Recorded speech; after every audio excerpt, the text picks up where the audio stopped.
উৎপাদক শুরু করলাম। উৎপাদক শুরু করে আমরা পাচ্ছি কি এখানে 16x³ minus 46x² plus 15x।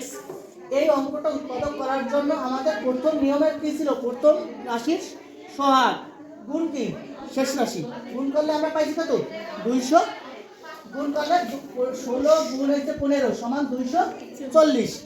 এখন আমাদের দরকার হয়েছে কি এটাকে উৎপাদক করে আমাদের মাঝখানে বানাইতে হবে কত? 46। যখন বানাচ্ছি আমরা এটাকে উৎপাদক করলাম 2 দিয়ে করলাম, পরে 2 দিয়ে করলাম, 2 দিয়ে করলাম, এইভাবে 2 দিয়ে করলাম, আমরা এতগুলো গুণনীয়ক পাইছি। এইগুলো কি সব মৌলিক গুণনীয়ক, 2 মৌলিক গুণনীয়ক। এই জায়গাটা 2 2 2 2 পাইছি 4টা, আর 3 একটা 5 একটা, সব কটা কি মৌলিক সংখ্যা পাইছি। এই কটা মৌলিক সংখ্যা, তাহলে এই কটা এর মানে গুণনীয়ক রয়েছে বা উৎপাদক রয়েছে বা বিভাজ্য সংখ্যা রয়েছে। তাহলে এই কটা থেকে আমাদের তৈরি করতে হবে। আমরা দেখো 1 গুণ কত? 240 সমান 240 পাই। এরপর 2 গুণ 120 সমান কত? 240। এই 2 একটা রাখলাম আর বাকি কটা গুণ করলাম। এরপর 3 পাইছি 380, তারপর 4 60, 5 48, 6 40, 8 30, 10 24 12 20 15 16। আমরা এই 15 16 পর্যন্ত পাইছি। এই কয়টা করে কি তার গুণনীয়ক। এতটি কয়টা গুণনীয়ক আছে দেখো? 1 2 3 4 5 6 7 8 9 10। 10 দুগুণে কয়টা? গুণনীয়ক কয়টা? 20।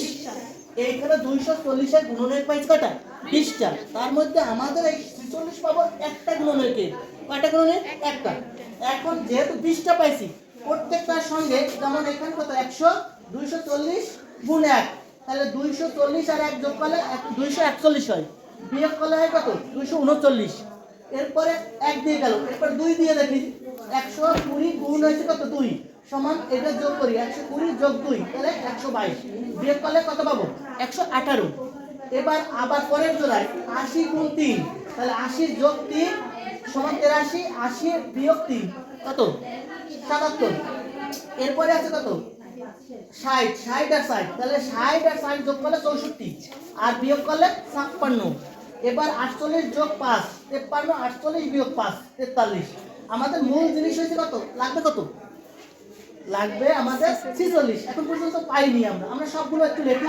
তারপরে হচ্ছে 40 যোগ 6 46। আমরা এইটা হচ্ছে আমাদের মূল ভেক্টর।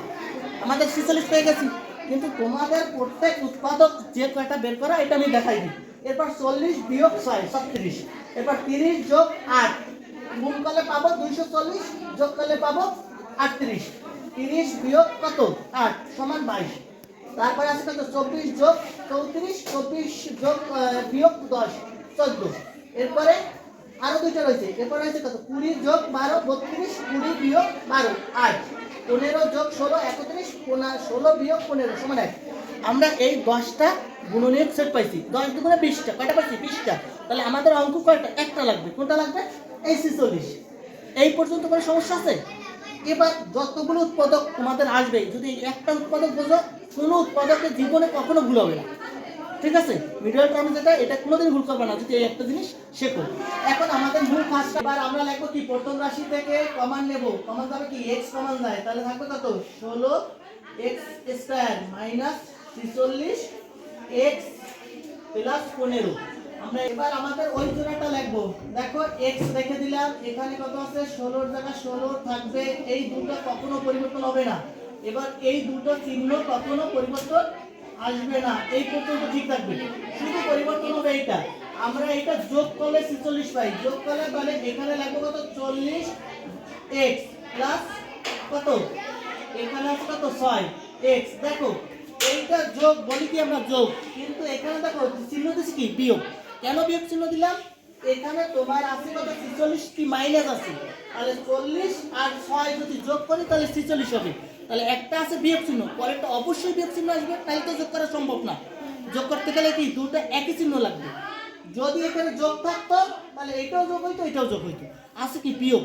যখন বিয়োগ আছে তাহলে দুটো চিহ্ন বিয়োগ লাগবে আমাদের। তাহলে আমরা দুটো চিহ্ন বিয়োগ পাইলাম। এবার আমাদের কমন নাও। না কমন যাবে 8, কত যাবে? 8x কমন যায়। 8x কমন গেলে থাকে কত? 2x মাইনাস আমাদের থাকে কত? 8 5 8 40, তাহলে কত? 5 থাকে। মাইনাস 3 কমন নাও, তাহলে থাকবে কত? x মাইনাস 5 এবার আমাদের এখানে কত থাকবে, x থাকতেছে। এবার 2x minus 5 into 8x minus 3, এটা হচ্ছে আমাদের মূল উত্তর। এবার কি বুঝতে আর কোনো সমস্যা আছে?